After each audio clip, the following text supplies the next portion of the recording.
ಒಂದು ಕಾಲದಲ್ಲಿ ಚೇಪೆಕಾಯಿ ತಳಿ ಬಂದುಬಿಟ್ಟು ಅಲಹಾಬಾದ್ ಸಫೇಡಾ ಅಂತ ಇತ್ತು. ಅದರ ಮೇಂಟೆನೆನ್ಸ್ ಅನ್ನೋದು ಕಡಿಮೆ ಇತ್ತು, ಬಟ್ ತುಂಬ ಫೇಮಸ್.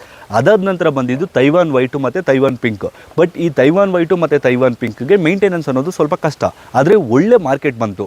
ಅಂದರೆ ಶುಗರ್ಗೆ ಯೂಸ್ ಮಾಡೋದ್ರಿಂದ ಮತ್ತು ಅದರ ಲಿಪ್ಸ್ಟಿಕ್ಗೆ ಯೂಸ್ ಮಾಡ್ತಾರಲ್ವಾ, ಅದರ ತೈವಾನ್ ಪಿಂಕದನ್ನು ಆ ಕಲರ್ನ ಮತ್ತು ತುಂಬ ಕಡೆ ಈ ತೈವಾನ್ ವೈಟು ಮತ್ತು ತೈವಾನ್ ಪಿಂಕನ್ನು ಯೂಸ್ ಮಾಡ್ತಿದ್ರು. ಸೊ ಒಂದೊಂದು ಎಕರೆಯಲ್ಲಿ 25 ಲಕ್ಷ 30 ಲಕ್ಷ ಕೂಡ ತೊಗೊಂಡಿರೋ ರೈತರು ಕೂಡ ಇದ್ದಾರೆ. ಈಗ ಟ್ರೆಂಡಿಂಗಲ್ಲಿರುವಂಥ ತಳಿ, ಈಗ ಯಾರಾದರೂ ತೈವಾನ್ ವೈಟ್ ತೈವಾನ್ ಪಿಂಕನ್ನು ಹಾಕ್ತೀರಾ ಅಂದರೆ ಹಾಕೋಕೆ ಹೋಗ್ಬಿಡಿ. ಈಗ ಹೊಸ 2 ತಳಿ ಬಂದಿದೆ. ಒಂದು ಜಪಾನ್ ರೆಡ್ ಡೈಮಂಡ್ ಅಂತ. ಇದರಲ್ಲಿ ಸೀಡ್ಸ್ ಅನ್ನೋದು ತುಂಬ ಇರಲ್ಲ, ಇದ್ರೂ ಕೂಡ 1 ಅಥವಾ 2 ಇರುತ್ತೆ. ಇದರ ಹೆಸರು ಜಪಾನ್ ರೆಡ್ ಡೈಮಂಡ್ ಅಂತ.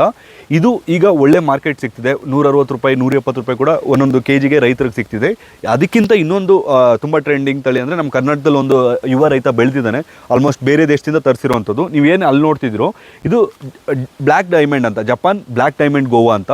ಇದರ ಸ್ಪೆಷಾಲಿಟಿ ಏನಪ್ಪ ಅಂದರೆ ಕಾಯೆಲ್ಲ ಕೂಡ ತುಂಬ ಬ್ಲ್ಯಾಕ್ ಆಗಿರುತ್ತೆ. ಸೊ ಒಳಗಡೆ ರೆಡ್ ಆಗಿರುತ್ತೆ. ಸೊ ನಿಮಗೆ ಎಲೆ ಕೂಡ ಬ್ಲ್ಯಾಕ್ ಆಗಿರುತ್ತೆ, ಕಾಂಡ ಕೂಡ ಬ್ಲ್ಯಾಕ್ ಆಗಿರುತ್ತೆ. ಸೊ ಇದು ಈಗ ಸದ್ಯಕ್ಕೆ ನಿಮಗೆ ಆಲ್ಮೋಸ್ಟು ಲೈಕ್ ಒಂದು 200 ರೂಪಾಯಿ 300 ರೂಪಾಯಿ 400 ರೂಪಾಯಿವರೆಗೂ ಕೂಡ ಕೆಜಿ ಅನ್ನೋದು ಹೋಗಿದೆ. ಸೊ ನೀವೇನಾದರೂ ಪ್ಲ್ಯಾನ್ ಮಾಡ್ತಿದ್ರೆ ಒಂದು ಜಪಾನ್ ರೆಡ್ ಡೈಮಂಡನ್ನು ಪ್ಲ್ಯಾನ್ ಮಾಡಿ, ಅಥವಾ ಜಪಾನ್ ಬ್ಲ್ಯಾಕ್ ಡೈಮಂಡನ್ನು ಪ್ಲ್ಯಾನ್ ಮಾಡಿ. ತೈವಾನ್ ಗೋವಾ ಇದ್ದರೂ ಕೂಡ, ತೈವಾನ್ ವೈಟು ಇದ್ದರೂ ಕೂಡ, ಸೊ ಇವುಗಳನ್ನು ಪ್ಲ್ಯಾನ್ ಮಾಡಿ. ಯಾರು ಚೇಪೆಕಾಯಿನ ಬೆಳಿಬೇಕಂತ ಪ್ಲ್ಯಾನ್, ಸೀಬೆಹಣ್ಣು ಅಥವಾ ಪೇರ್ಲೆ ಹಣ್ಣು ಅಂತ ಕರಿತಾರಲ್ವ, ಸೊ ಇದನ್ನು ಪ್ಲ್ಯಾನ್ ಮಾಡ್ಕೊಳ್ಳಿ.